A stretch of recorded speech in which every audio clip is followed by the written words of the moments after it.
really important to develop a culture in an organization, a professional services firm like ourselves at STV, a sense of integrity and ethics, because in any organization, the CEO or any leader doesn't know what's happening at any moment in time. So it's really important that your employees know that it's okay to do the right thing, even if the right thing is going to bother some people. It's going to annoy some people because it's hard. So, projects don't always go as you would hope. But it's important you celebrate people doing the right thing. Is there some ethical dilemma that you've dealt with that you'd be willing to share with us? I'll give you an example. I had somebody who works for me had hired a person from another firm to come work for us. And he was very excited about this individual coming to work for us because he was going to add new skills, capabilities, and relationships. The CEO of the company that this person came from was a friend. And he called me and said, I just want to let you know this individual took some things with him that were property of our firm. And I thanked him. I said, I'll look into it. So I called the person who made the hire and I said, here's what I've heard. Please go look into this. And he came back and he says, I'm not liking what I'm hearing.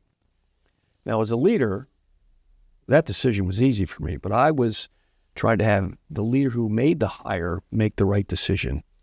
And I said, what do you think? What should we do here? He goes, I hate to lose him, but there's only one way to do it. We need to have him separate from the company. And that's what happened. And I called that other CEO back and I just let him know. Now, I've told that story a number of times internally with our leadership team and with others. One, to celebrate that leader doing the right thing.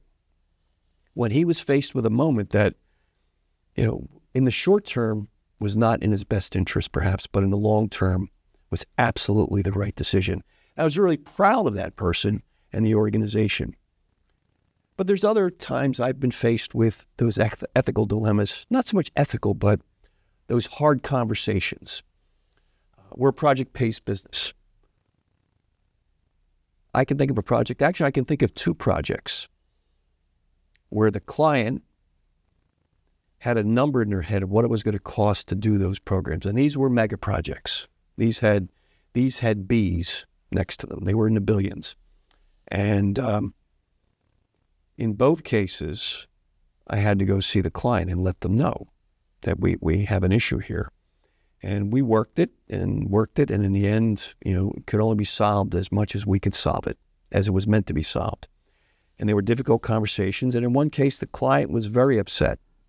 But we worked through it, and we've maintained a great relationship. So it's, when you're faced with those situations, it's letting the organization know you have to have those difficult conversations.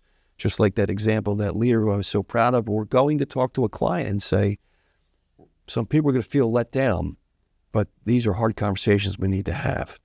And, eventually a solution was worked out.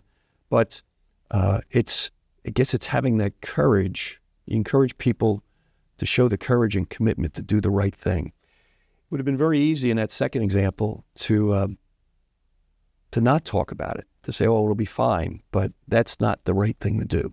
You have to be very honest. And in that case, it was the right thing to do. By the way, the one project got built and the other one's under construction right now. So congratulations. Yeah, thank you. You've touched on what I think are some really key points there. You're talking about courage, the courage to do the right thing, which doesn't necessarily always make people happy, and to have the tough conversation, right? And to share honestly what you can do and what you can't do, it sounds like. How do you develop a sense of ethics and integrity in your organization? Conversations don't come naturally to people.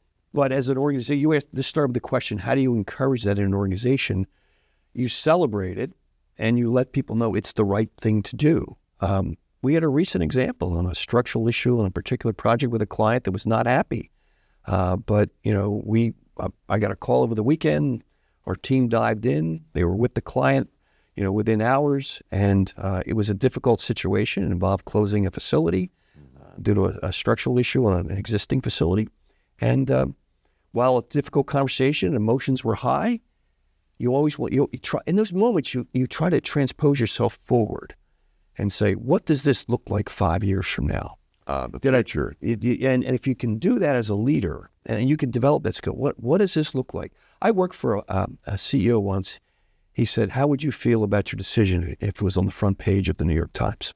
And so that's the frame you put around things. It's always frame it in the right way, and that will drive you to the right decision. And as a leader in an organization, you try to do that by example, and you celebrate people that do the right thing.